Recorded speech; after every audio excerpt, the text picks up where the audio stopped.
تو ادھر ادھر کی نہ بات کر، یہ بتا قافلہ کیوں لٹا؟ تو ادھر ادھر کی نہ بات کر، یہ بتا کہ قافلہ کیوں لٹا؟ مجھے رہ زنوں سے گلہ نہیں، تیری رہبری کا سوال ہے۔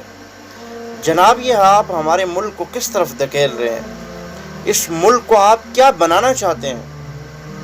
یہ کون سی ریاست مدینہ کی پالیسی آپ لے کے چل رہے ہیں؟ نام نہاد آپ دعوے کرتے ہیں کہ ہم ملک کو ریاست مدینہ کی طرز پہ لے کے جا رہے ہیں اور ہم ریاست مدینہ بنائیں گے، لیکن کیا ریاست مدینہ کی پالیسیاں یہ تھی کہ ملک میں مساجد کو گرائے جاؤ اور مندروں کو بناتے جاؤ؟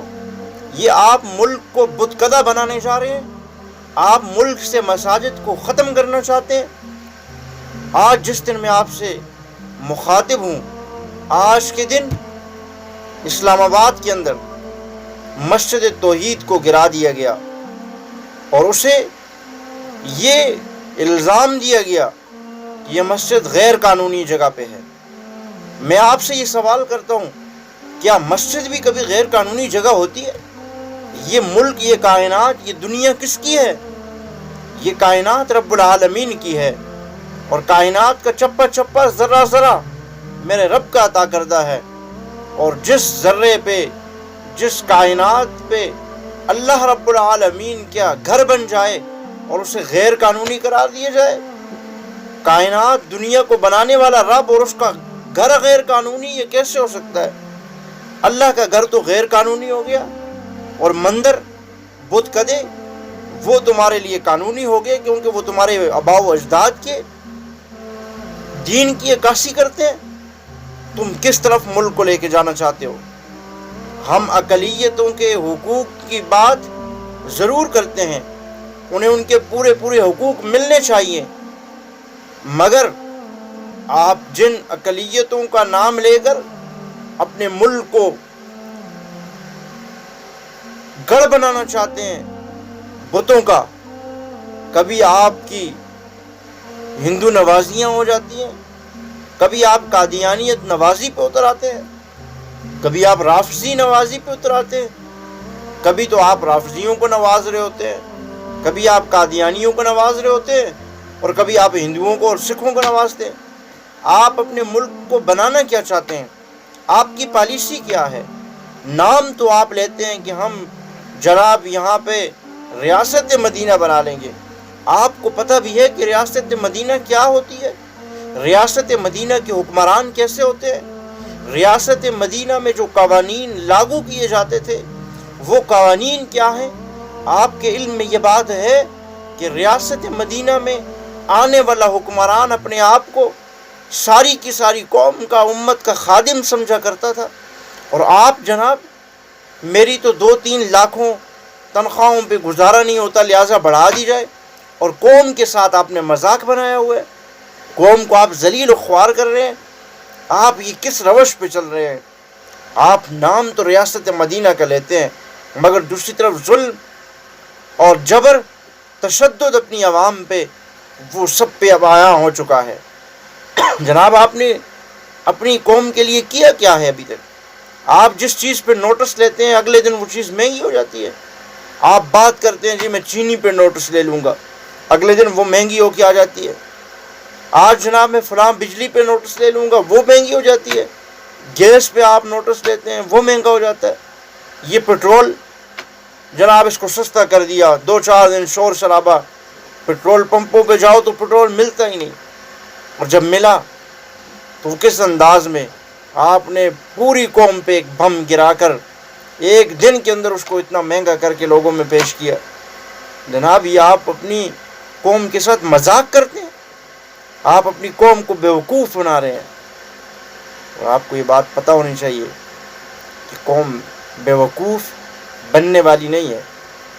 آپ کی یہ مکاریاں، چالاکیاں اور یہ ہوشیاریاں، بیوقوفانہ حرکتیں اب یہ قوم سمجھ چکی ہے، اس لیے زیادہ دیر یہ قوم آپ کو اب ٹھہرنے نہیں دے گی۔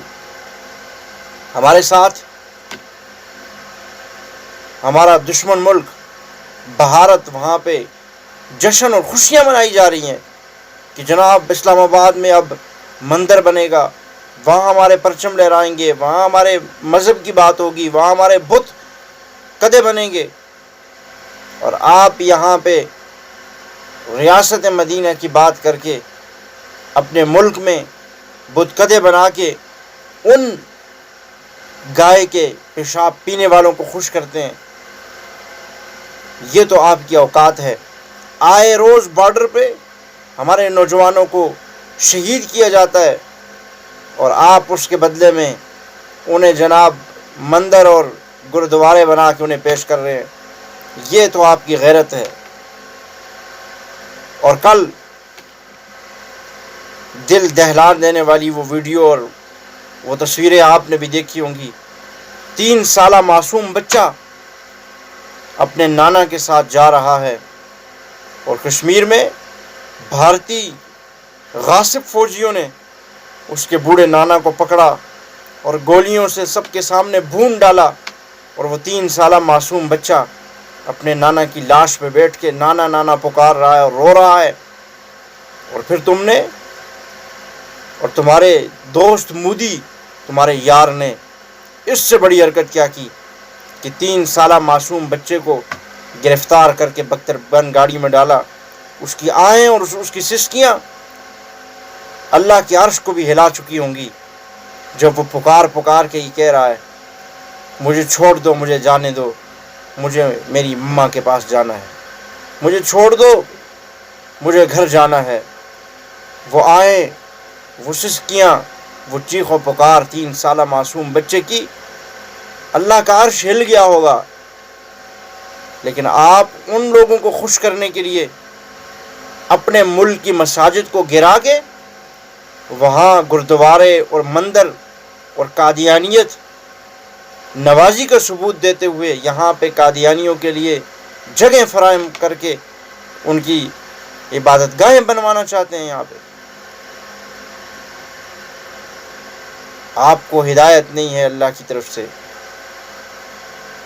اور یقیناً آپ نے یہودی ایجنڈے پہ چل کر ملک کو جس طرف دھکیلنے کا ارادہ کر رکھا ہے۔ اگر موقع آپ کو مزید ملا تو آپ ہمارے ملک کو مندروں اور گردواروں میں تبدیل کر کے اس ملک کی حالت کو بگاڑ دیں گے۔ خدا را امت مسلمہ کو جاگنے کی ضرورت ہے۔ یہاں پہ لوگ سوئے ہوئے ہیں، مسجدیں گرائی جا رہی ہیں اسلام آباد دارالخلافہ میں، وہاں پہ مندر بن رہے ہیں، اور ہماری عوام سوئی ہوئی ہے۔ اٹھو بھائی، جہاں تک ہو سکتا ہے اپنی آواز کو اٹھاؤ۔ اگر نہیں بولو گے تو یہیں پستے رہو گے، مر جاؤ گے، مار دیے جاؤ گے، اور ایک دن تمہاری لاش ویرانوں سے ملے گی، اور مر تو ویسے بھی جانا ہے۔ عزت کی غیرت کی موت تو کم از کم مرو۔ اپنے ضمیر کو جھنجھوڑو، جو ضمیر اندر سے تمہیں ملامت کر رہا ہے، لیکن تمہارے اندر اتنی ہمت، جرت، طاقت نہیں ہے کہ چند الفاظ اپنے اس منہ سے نکالیں کہ ہماری حکومت، یہ لوگ ہمارے ساتھ کیا مذاق کر رہے ہیں۔ ہمارا ملک جو 2 قومی نظریے کی بنیاد پہ بنا تھا، جناب تم نے گردوارے اور مندر ہی بنانے تھے تو انڈیا سے کس لیے الگ ہوئے تھے؟ وجہ یہی تھی کہ یہ ملک کلمے کی بنیاد پہ حاصل کیا گیا۔ لاکھوں کروڑوں نوجوانوں نے، بچوں نے، بچیوں نے، بوڑھوں نے قربانیاں دے کر اس ملک کو صرف اور صرف اس لیے حاصل کیا تھا۔ اس لیے نہیں حاصل کیا کہ یہاں مسجدوں کو شہید کر کے، مسجدوں کو گرا کے یہاں پہ مندر بنائے جائیں، بت قدے بنائے جائیں۔ نہیں جناب، یہ ملک اس لیے بنا تھا کہ یہاں پہ اللہ اور اللہ کے رسول کے احکامات کا نفاذ ہوگا۔ مگر کہاں نفاذ؟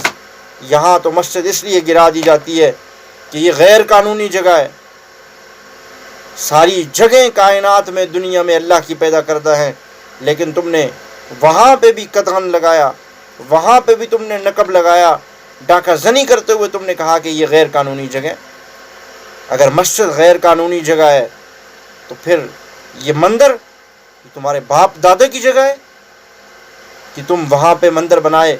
جناب حکومت کی طرف سے مندر بنے گا، چند گھر ہیں وہاں پہ، سینکڑوں بندے وہاں پہ نہیں ہیں، جہاں آپ مندر بنانے جا رہے ہیں، آپ یہ سارا کچھ اپنے آقاؤں کو، مغربی آقاؤں کو خوش کرنے کے لیے جو کر رہے ہیں، ساری قوم اس بات کو سمجھتی ہے. اور انشاءاللہ اگر اس قوم کے اندر غیرت ہوئی، اس قوم کے اندر ذرہ برابر بھی اگر ایمانی اہمیت باقی ہوئی، تو آئندہ آپ اس ملک پہ کبھی مسلط یہ قوم آپ کو اپنے اوپر نہیں کرے گی. اللہ تعالیٰ ہمیں غیرت، جرت عطا کرے. ہر بندہ آواز اٹھائے اس معاملے میں.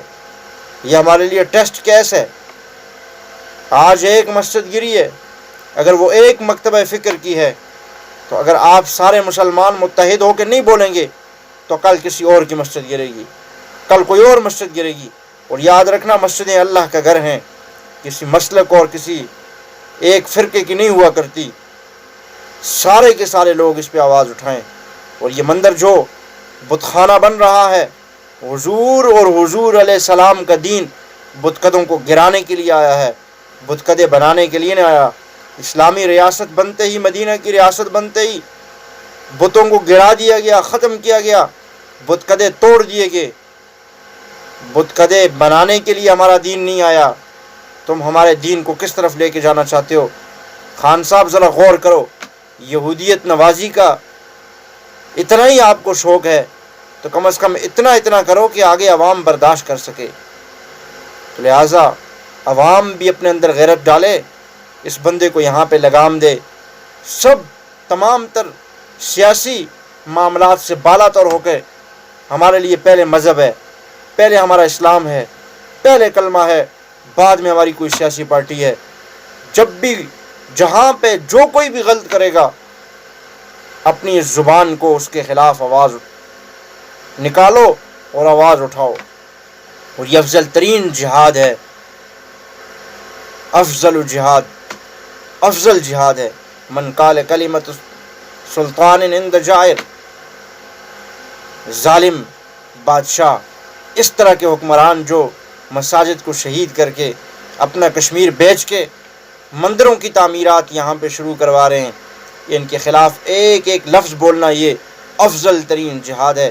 لہٰذا لوگوں، اگر آپ خود نہیں بول سکتے تو جو لوگ اس بارے میں بولتے ہیں ان کی اس آواز کو شیئر کر کے آگے لوگوں تک پہنچائیں، تاکہ آپ کی آواز اعلیٰ عہدوں پر بیٹھے ہوئے لوگوں تک جائے. اور آپ کا یہ بولنا رائے گاہ نہیں جائے گا، اس پہ آپ کو اجر عظیم بھی ہے. اور دنیا میں بھی اللہ نے یہ جو طاقت میڈیا کی آپ کو دی ہوئی ہے، یہ اس سے آپ بہت فائدہ اٹھا سکتے ہیں. اللہ تعالی ہمیں غیرت، اہمیت، جرت اور بہادری عطا کرے، اور ایسے بغیرت حکمرانوں سے ہماری جان چھڑوائے، اور اللہ ہمیں ہمت والے، جرت والے، بہادر حکمران عطا فرمائے. السلام علیکم ورحمۃ اللہ وبرکاتہ.